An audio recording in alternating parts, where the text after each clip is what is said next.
أعوذ بالله من الشيطان الرجيم. بسم الله الرحمن الرحيم. حافظوا على الصلوات والصلاة الوسطى وقوموا لله قانتين. فإن خفتم فرجالا أو ركبانا فإذا أمنتم فاذكروا الله كما علمكم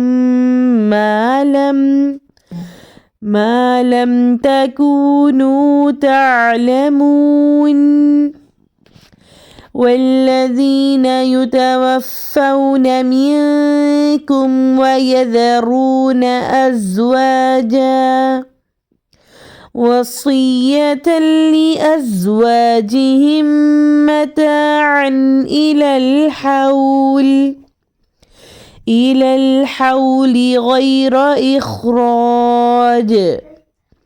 فإن خرجن فلا جناح عليكم فيما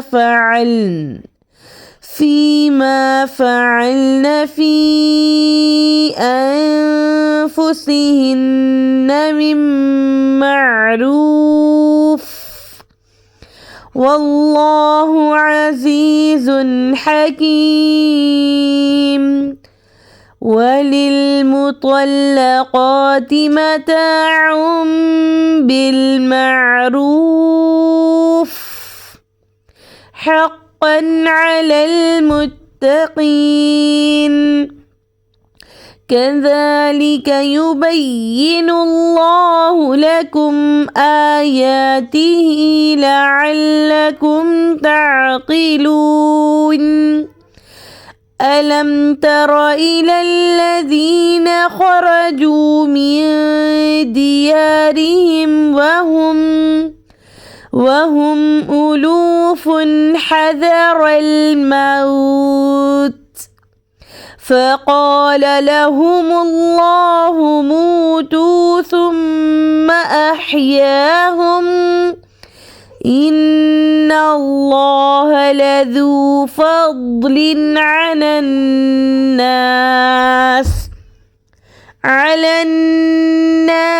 ولكن أكثر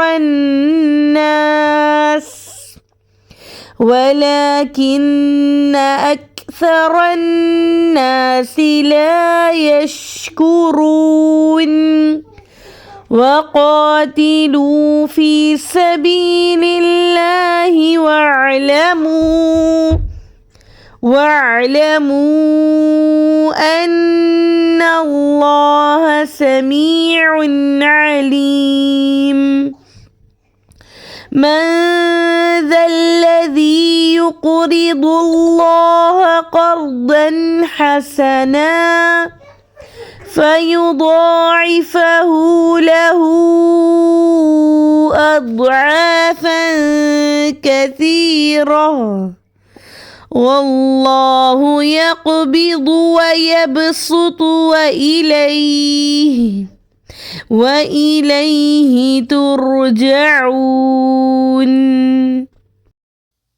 نحمده ونصلي على رسوله الكريم أما بعد فأعوذ بالله من الشيطان الرجيم بسم الله الرحمن الرحيم رب اشرح لي صدري ويسر لي أمري واحلل عقدة من لساني يفقه قولي رب زدني علما اللهم فقهنا في الدين. سورۃ البقرہ آیت نمبر 238 to 245. لفظی ترجمہ: حافظو تم حفاظت کرو، علی صلوات سب نمازوں کی، والصلاۃ الوسطی اور بیچ والی نماز کی، وقوموا اور کھڑے رہو، للہ اللہ کے آگے، قانتین فرما بردار بن کر، فائن پھر اگر خف تمہیں ڈر ہو، فرجالن تو پیادہ پا، او یا رکبانن سوار، فائزہ پھر جب امن تم امن پاؤ، فذکرو تو یاد کرو، اللہ کو، کما جس طرح کہ علمکم اس نے سکھایا تمہیں، ماں جس کو لم نہیں تکونو تم تھے، تعلمون تم جانتے، والذین اور جو لوگ یتوفون وفات پا جائیں، منکم تم میں سے، ویذرون اور وہ چھوڑ جائیں، ازواجن بیویاں، وصیتاً وصیت لازواجہم اپنی بیویوں کے واسطے، متاعً الی الحول خرچ دینا ایک سال تک، غیر اخراج بغیر نکالنے کے، فإن پھر اگر خرجنا وہ نکل جائیں، فلا تو نہیں جناح کچھ گناہ، علیکم تم پر، فی ما اس میں جو فعلنا وہ کریں، فی انفسہن اپنے حق میں، من معروف کوئی بھلی بات، واللہ اور اللہ، عزیز سب پر غالب، حکیم حکمت والا ہے، وللمطلقات اور مطلقہ عورتوں کے واسطے ہے، متاعٌ خرچ کرنا، بالمعروف دستور کے مطابق، حقاً لازم ہے، علی المتقین پرہیزگاروں پر، کذالک اسی طرح، یبین اللہ بیان فرماتا ہے اللہ، لکم تمہارے واسطے، آیاتہ اپنے احکام، لعلکم تاکہ تم، تعقلون تم سمجھو، الم تری کیا تم نے نہیں دیکھا، الی الذین ان لوگوں کو جو، خرجوا نکلے، من دیارہم اپنے گھروں سے، وہم اور وہ، الوف ہزاروں تھے، حذر الموت موت کے ڈر سے، فقال پھر کہا، لہم انہیں، اللہ نے، موتو کہ مر جاؤ، ثم پھر احیاہم زندہ کیا ان کو، ان اللہ بے شک اللہ، لذو فضل فضل کرنے والا ہے، علی الناس لوگوں پر، ولکن اور لیکن، اکثر الناس اکثر لوگ، لا یشکرون شکر نہیں ادا کرتے، وقاتلوا اور تم لڑو، فی سبیل اللہ اللہ کے راستے میں، واعلموا اور جان لو، ان اللہ کہ اللہ، سمیع خوب سننے والا، علیم جاننے والا ہے، من کون ہے، ذالذی وہ جو، یقرض اللہ قرض دے اللہ کو، قرضاً حسناً قرض اچھا، فیضاعفہ پھر دگنا کر دے اللہ اس کو، لہو اس کے واسطے، اضعافاً کئی گنا، کثیرتاً زیادہ، واللہ اور اللہ، یقبض تنگی کرتا ہے، ویبسط اور فراخی کرتا ہے، وإلیہ اور اسی کی طرف، ترجعون تم لوٹائے جاؤ گے۔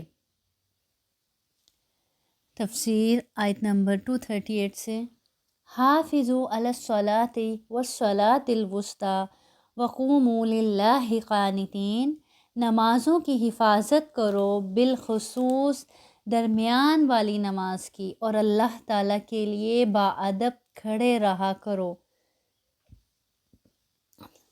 اب پیچھے کیا طلاق کے معاملات کی بات چل رہی تھی، اب درمیان میں نماز کا ذکر آ گیا، اللہ تعالیٰ کہنے اپنی نمازوں کی حفاظت کرو، اور بالخصوص درمیان والی نماز کی۔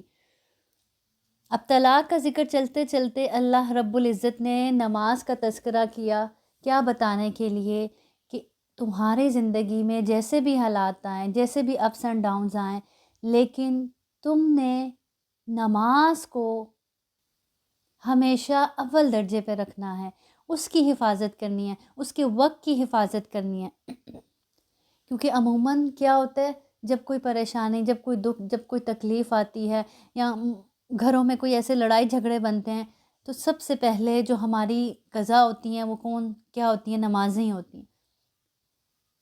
سب سے پہلے ہم اللہ سے ہی دور ہوتے ہیں. تو اللہ تعالیٰ کہہ رہے ہیں جو بھی سچویشن ہے، جس طرح کے بھی حالات ہیں، اپنی نمازوں کی حفاظت کرو. اور نمازوں میں بھی خصوصی طور پر کون سی نماز؟ عصر کی نماز. یہاں نماز وسطیٰ سے کون سی نماز مراد ہے؟ عصر کی نماز مراد ہے. اکثر علماء کے نزدیک اس سے مراد عصر ہی کی نماز ہے، اور یہی صحیح اور راجح ہے. بہت سی حدیث سے اس کی تائید ہوتی ہے. سیدنا علی رضی اللہ عنہ بیان کرتے ہیں کہ غزوہ احزاب کے دن رسول صلی اللہ علیہ وسلم نے فرمایا، اللہ تعالیٰ ان کافروں کے گھروں اور قبروں کو آگ سے بھر دے. انہوں نے ہمیں نماز وسطیٰ سے روک دیا یہاں تک کہ سورج غروب ہو گیا. اور اس حدیث سے بھی کیا پتہ چلتا ہے؟ نماز وسطیٰ سے مراد کون سی نماز ہے؟ عصر ہی کی نماز ہے. تو عصر کی نماز کی حفاظت کی احادیث میں بھی بڑی تاکید آئی ہے. ایک حدیث میں آتا ہے، آپ صلی اللہ علیہ وسلم نے فرمایا، جس نے نماز عصر چھوڑ دی اس کا عمل ضائع ہو گیا. اسی طرح ایک اور حدیث میں آتا ہے، آپ صلی اللہ علیہ وسلم نے فرمایا، جس کی نماز عصر فوت ہوگی گویا اس کے اہل و عیال اور مال سب لوٹ گیا. یعنی اس کا اتنا بڑا نقصان ہو گیا کہ اس کے اہل و عیال، اس کا مال و دولت سب اس سے چھن جائے. یعنی کوئی انسان خدا نہ خواستہ جس کا اتنا بڑا نقصان ہو جائے کہ اس کے اہل و عیال، مال و دولت سب کچھ اس سے چھین لیا جائے، تو کتنا بڑا اس کا نقصان ہوگا. تو جس کی ایک عصر کی نماز فوت ہوگی گویا اس کا اتنا بڑا نقصان ہے. اب ہم ذرا سوچیں کہ آج تک ہم نے کتنی عصر کی نمازیں قضا کی ہیں اور کتنی فوت کی ہیں، اور کتنی بار پھر ہم نے یہ سوچا کہ اس ایک نماز کے جانے سے میرا اتنا نقصان ہوا ہو، ہم نے محسوس کیا. اور جس کو یہ باتیں یاد ہوں گی، یہ اللہ کی کتاب کی آیات یاد ہوں گی، یہ احادیث یاد ہوں گی، کبھی بھی اپنی عصر کی نماز قضا نہیں کرے گا. اور اگر کسی وجہ سے لیٹ ہو رہی ہوگی تو اس کو فکر ہوگی اپنی نماز کی کہ کہیں قضا نہ ہو جائے. تو اللہ تعالیٰ کیا فرما رہے ہیں؟ اپنی نمازوں کی حفاظت کرو. اور پھر جب نماز میں کھڑے ہو نا، اللہ تعالیٰ کہتے ہیں وَقُومُوا لِلَّهِ قَانِتِينَ. جب اپنے رب کے آگے نماز کے لیے کھڑے ہو نا، تو کیسے کھڑے ہو؟ بڑے ادب کے ساتھ کھڑے ہو، اس کے فرما بردار بن کے. تمہارے اندر عاجزی ہو، خشوع ہو، تمہارے دل میں یہ احساس ہو کہ تم مالک کائنات کے سامنے کھڑے ہو. وہ کوئی چھوٹی ہستی نہیں ہے، بہت بڑی ہستی ہے، تمام جہانوں کا مالک ہے، جس کے سامنے میں اور آپ نماز میں کھڑے ہوتے ہیں. تو نماز میں کھڑے ہوتے وقت یہ محسوس کر کے وہ ادب و احترام ہماری نماز میں جھلکنا چاہیے. تو آج ہم اپنی نمازوں کا خصوصی جائزہ لیں کہ کیا حفاظت کرتے ہیں، اور اگر حفاظت کرتے ہیں تو جب کھڑے ہوتے ہیں نماز میں تو کس طرح سے کھڑے ہوتے ہیں؟ ادب سے، احترام سے، اور اس چیز کو محسوس کرتے ہیں کہ اللہ رب العزت ہمیں دیکھ رہے ہیں. تو پھر جب کسی بڑے کے سامنے انسان کھڑا ہوتا ہے، جس ادب اور احترام سے کھڑا ہوتا ہے، تو اس میں کن چیزوں کا خیال رکھتا ہے؟ بڑے آرام سے، بڑے احترام سے اس سے بات کرتا ہے، بڑے احترام سے اس کے سامنے کھڑا ہوتا ہے، بڑے احترام سے بیٹھنا پڑے تو بڑے احترام سے اس کے سامنے بیٹھتا ہے. تو نماز بھی ہمیں ایسے ہی ادا کرنی ہے. اس میں فضول ادھر ادھر جھانکنا نہیں. اپنی نگاہوں کی بھی حفاظت کرنی ہے نماز میں، اپنے ہاتھوں کی بھی حفاظت کرنی ہے. یعنی ہم نماز پڑھ رہے ہیں اور ہاتھ سے کہیں کھجل رہے ہیں، ہاتھ سے اپنے کپڑے سیدھے کر رہے ہیں بار بار، یا ہاتھ سے اپنے کپڑوں کی ڈیزائننگ کو چھیڑ رہے ہیں بار بار. تو یہ سب چیزوں سے پرہیز کرنا ہے نماز میں. یہ سب چیزیں نماز کی حفاظت میں شامل ہیں. سیدہ عائشہ فرماتی ہیں کہ میں نے رسول صلی اللہ علیہ وسلم سے نماز میں منہ موڑنے اور ادھر ادھر دیکھنے کے متعلق سوال کیا تو آپ صلی اللہ علیہ وسلم نے فرمایا، یہ تو ڈاکہ ہے جو شیطان بندے کی نماز میں ڈالتا ہے. یہ تو چوری کرتا ہے شیطان بندے کی نماز میں، ڈاکہ ڈالتا ہے. تو اس سے پرہیز کرنا چاہیے کیونکہ دیکھیں شیطان نہیں چاہتا ہم اللہ کے قریب ہوں، شیطان نہیں چاہتا کہ ہمارا اور اللہ کا کنیکشن، تعلق جو ہے وہ اسٹرونگ ہو۔ پہلے تو وہ نماز پڑھنے نہیں دیتا، روکتا ہے، اپنی پوری کوشش کرتا ہے، لیکن جب ہم نماز کے لیے کھڑے ہو جاتے ہیں پھر وہ اس طرح کے کام ہم سے کروا کے ہماری نماز کو ضائع کرنا چاہتا ہے، اس طرح سے ہماری نمازوں میں ڈاکہ ڈالتا ہے۔ اسی طرح سیدنا انس رضی اللہ عنہ بیان کرتے ہیں کہ نبی کریم صلی اللہ علیہ وسلم نے فرمایا، لوگوں کا کیا حال ہے کہ نماز میں اپنی نگاہیں اوپر اٹھاتے ہیں۔ پھر اس سلسلے میں آپ نے بہت سخت تنبیہ کی اور فرمایا، لوگ ایسا کرنے سے باز آ جائیں ورنہ ان کی نظریں اچک لی جائیں گی۔ تو نماز میں اپنی نظروں کی بھی حفاظت کرنا۔ نظریں کہاں ہونی چاہیے؟ سجدے کی جگہ پر ہونی چاہیے، جھکی ہوئی ہونی چاہیے، ادھر ادھر نہ دیکھ رہا ہو انسان۔ پھر آگے اللہ رب العزت فرماتے ہیں، فَإِنْ خِفْتُمْ فَرِجَالًا أَوْ رُكْبَانًا فَإِذَا أَمِنْتُمْ فَاذْكُرُوا اللَّهَ كَمَا عَلَّمَكُمْ مَا لَمْ تَكُونُوا تَعْلَمُونَ۔ اگر تمہیں خوف ہو تو پیدل ہی صحیح یا سواری صحیح یا سوار ہی صحیح، ہاں جب امن ہو جائے تو اللہ کا ذکر کرو جس طرح اس نے تمہیں اس بات کی تعلیم دی ہے جسے تم نہیں جانتے تھے۔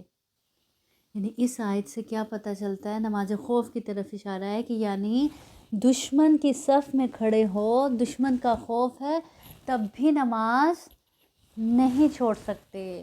ہاں جس حالت میں بھی پڑھنی پڑے پڑھ لو، سواری پر ہو یا کھڑے ہو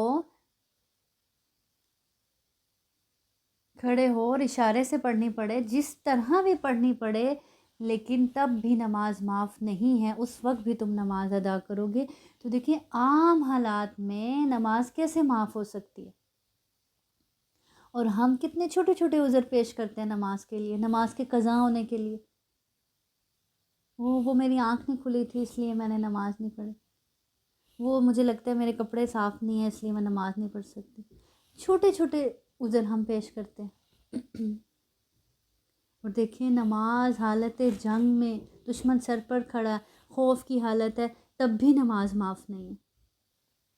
پھر اللہ تعالیٰ کہہ رہے ہیں ہاں جب خوف ختم ہو جائے، جب تم امن میں آ جاؤ تو پھر اسی طرح پراپر طریقے سے نماز ادا کرو جس طرح اللہ رب العزت نے تمہیں طریقہ سکھایا ہے، اور اللہ کو یاد کرو اسی طریقے سے جس طریقے سے اللہ رب العزت نے تمہیں یاد کرنے کا حکم دیا ہے، یا تمہیں آداب سکھائے ہیں، یا تمہیں عبادت کے طریقے جس طریقے سے بتائے ہیں اسی طریقے کو فالو کرتے ہوئے اپنے رب کی عبادت کرو۔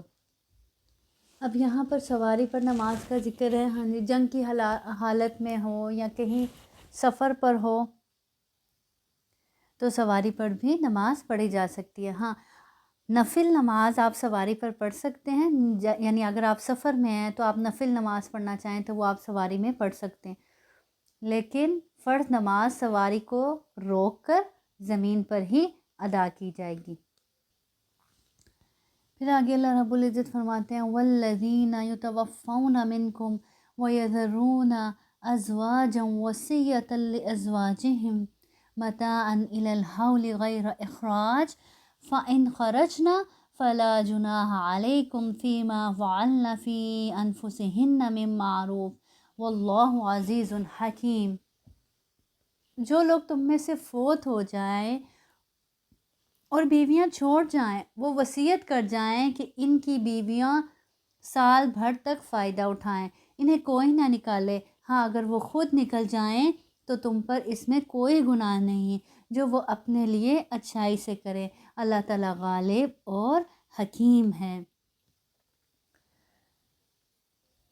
مفسرین کہتے ہیں کہ یہ حکم ابتدائے اسلام میں تھا۔ کون سا حکم؟ یعنی جو اس آیت میں بیان کیا جا رہا ہے کہ جو لوگ تم میں سے فوت ہو جائیں اور وہ اپنی بیویاں چھوڑ جائیں، وہ وصیت کر جائیں کہ ان کی بیویاں سال بھر تک فائدہ اٹھائیں، انہیں کوئی نہ نکالیں۔ ہاں اگر وہ خود نکل جائیں تو تم پر اس میں کوئی گناہ نہیں، جو وہ اپنے لیے اچھائی سے کریں، اللہ تعالیٰ غالب حکمت والا ہے۔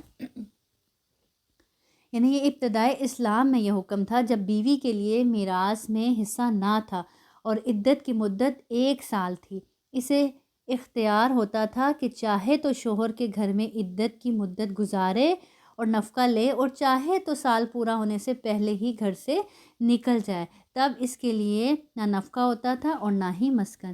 اس کے بعد اسی صورت میں جو اللہ رب العزت نے بیوہ عورت کی عدت بتا کر اس آیت کو منسوخ کر دیا، جس کے مطابق عورتوں کی عدت کیا ہے؟ 4 ماہ 10 دن۔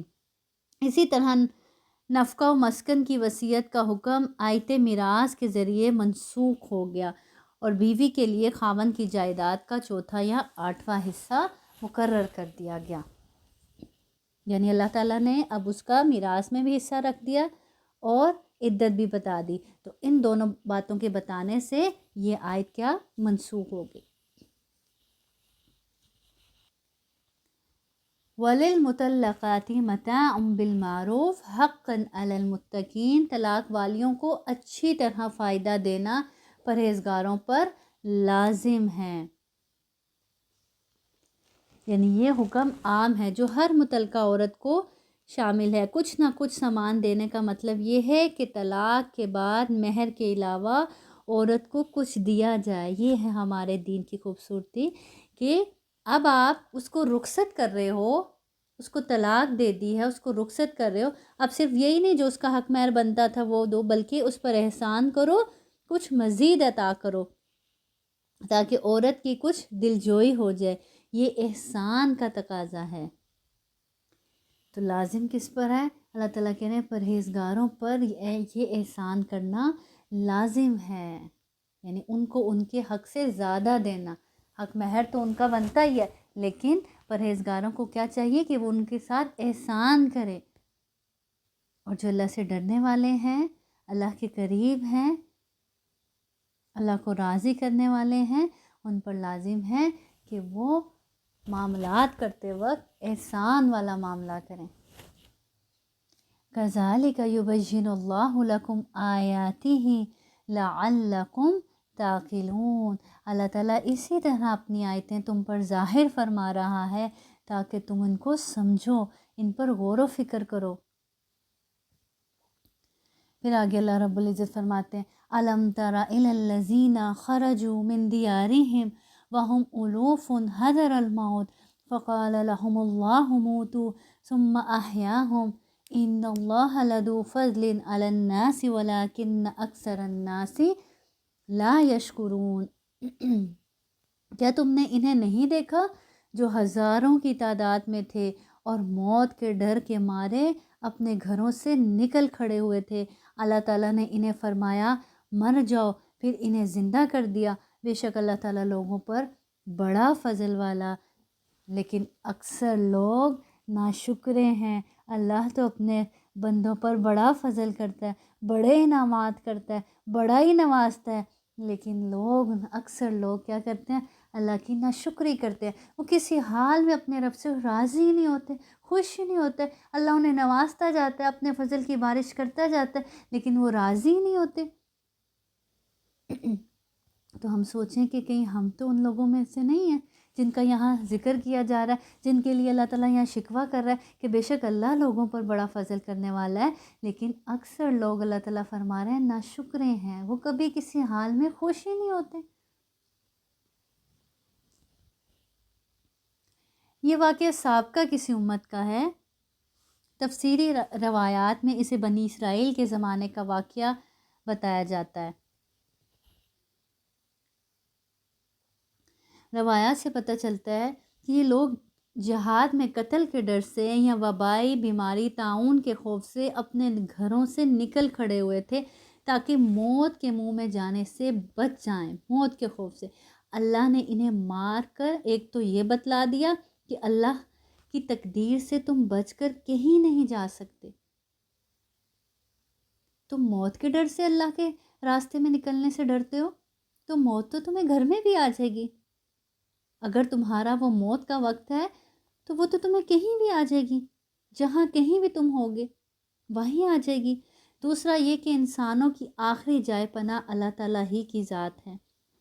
تیسرا یہ کہ اللہ تعالیٰ دوبارہ پیدا کرنے پر قادر ہے اور تمام انسانوں کو اسی طرح زندہ فرمائے گا جس طرح اللہ نے ان کو مار کر زندہ کر دیا۔ یعنی وہ موت سے ڈر کے اپنے گھروں سے نہیں نکل رہے تھے جہاد کے لیے،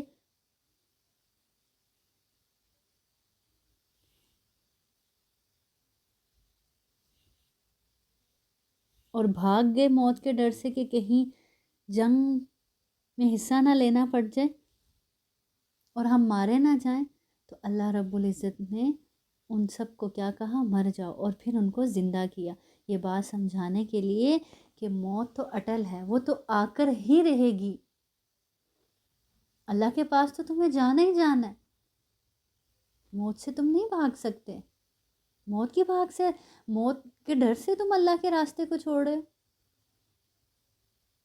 تو وہ تو تمہیں کہیں بھی آ جائے گی۔ پھر آگے اللہ رب العزت فرما رہے ہیں وَقَاتِلُوا فِي سَبِيلِ اللَّهِ وَاعْلَمُوا أَنَّ اللَّهَ سَمِيعٌ عَلِيمٌ، اللہ کی راہ میں جہاد کرو اور جان لو کہ اللہ تعالیٰ سنتا جانتا ہے، اللہ تمہاری باتوں کو بھی سنتا ہے، اللہ تمہیں بھی جانتا ہے، اللہ تمہارے ظاہر کو بھی جانتا ہے، اللہ تمہارے باطن کو بھی جانتا ہے، اللہ تمہارے دل میں اٹھنے والے خیالات کو بھی جانتا ہے، اللہ تمہاری سوچوں کو بھی جانتا ہے کہ تم کیا سوچتے ہو اللہ کا حکم سن کے۔ تو اس آیت میں اللہ رب العزت جہاد کی ترغیب دے رہے ہیں کہ اللہ کی راہ میں نکلو، موت تو آنی آنی ہے، تو کتنی اچھی بات ہے کہ اگر تمہیں اللہ کے راستے میں آ جائے گی تو تمہیں شہادت ملے گی۔ پھر اللہ تعالیٰ فرماتے ہیں من ذا الذی یقرض اللہ قرضا حسنا فیضاعفہ لہ اضعافا کثیرہ واللہ یقبض ویبسط والیہ ترجعون، ایسا بھی کوئی ہے جو اللہ کو اچھا قرض دے، بس اللہ تعالیٰ اسے بہت بڑھا چڑھا کر عطا فرمائے گا؟ کیا بھلا اللہ کو بھی قرض کی ضرورت پڑ سکتی ہے؟ نعوذ باللہ، نہیں، ہرگز نہیں، یہ اللہ ہم سے ہمارے لیے لینا چاہتے ہیں تاکہ بڑھا چڑھا کے قیامت کے روز ہمیں واپس کریں۔ جیسے ایک حدیث میں آتا ہے نا، اس کا مفہوم ہے کہ انسان اللہ کی رضا اور خوشنودی چاہنے کے لیے خالص نیت سے ایک کھجور برابر اللہ کے راستے میں دیتا ہے، تو اللہ تعالیٰ اس کو اپنے دائیں ہاتھ میں لیتے ہیں اور اس کو پرورش کرتے ہیں، اس کو پالتے ہیں، ایسے جیسے تم اپنے بچڑے کو پالتے ہو، اور اس کو پالتے رہتے ہیں یہاں تک کہ وہ اتنا سا اللہ کی راہ میں کھجور برابر خرچ کیا ہوا اللہ کے ہاں بڑھتا چلا جاتا ہے، یہاں تک کہ احد پہاڑ جتنا ہو جاتا ہے۔ تو پھر قیامت کے روز اللہ تعالیٰ سے بندہ کہے گا مجھے کہاں سے اتنا اجر مل گیا، میرے تو کچھ اعمال ہی نہیں تھے۔ اللہ تعالیٰ کہیں گے یاد کر تو نے میری راہ میں سچی نیت سے، اخلاص سے ایک کھجور برابر خرچ کیا تھا، میں اس کو پالتا چلا گیا، میں اس کی حفاظت کرتا چلا گیا، یہاں تک کہ آج وہ احد پہاڑ جتنا ہو گیا۔ تو یہاں قرض حسنہ سے مراد کون سا قرض ہوتا ہے؟ قرض حسنہ سے مراد یہ ہے کہ خالص اللہ کی رضا اور ثواب حاصل کرنے کے لیے مال خرچ کرے اور اس میں ریاکاری یا کسی کو ستانے اور اس پر احسان رکھنے کا جذبہ نہ ہو، اور وہ قرض جو اللہ کے راستے میں دیا جاتا ہے، یعنی جہاد فی سبیل اللہ میں خرچ کیا جاتا ہے۔ اب جہاد میں کون کون سی جگہیں ہوتی ہیں؟ جیسے دشمن کے خلاف جنگ میں مجاہدین پر، اسی طرح جو اللہ کے راستے میں گھروں سے نکلے ہیں جہاد کے لیے، ان پر، ان کی فیملیز پر خرچ کرنا، اسی طرح اللہ کے دین کی سربلندی کے لیے اپنا مال خرچ کرنا۔ پھر اس میں مدارس اور مدارس کے اخراجات اور پھر دین کو پھیلانے میں جو مال خرچ کیا جاتا ہے، یہ سب کیا ہے؟ قرض حسنہ ہے۔ تو اللہ تعالیٰ فرماتے ہیں ایسا بھی کوئی ہے جو اللہ کو اچھا قرض دے، دل کی خوشی سے دے، اخلاص سے دے، اللہ کی رضا چاہنے کے لیے دے، اللہ کی خوشنودی چاہنے کے لیے دے، بس اللہ اسے بہت بڑھا چڑھا کر عطا فرمائے گا۔ اللہ ہی تنگی اور کشادگی کرتا ہے، تم سب اسی کی طرف لوٹائے جاؤ گے۔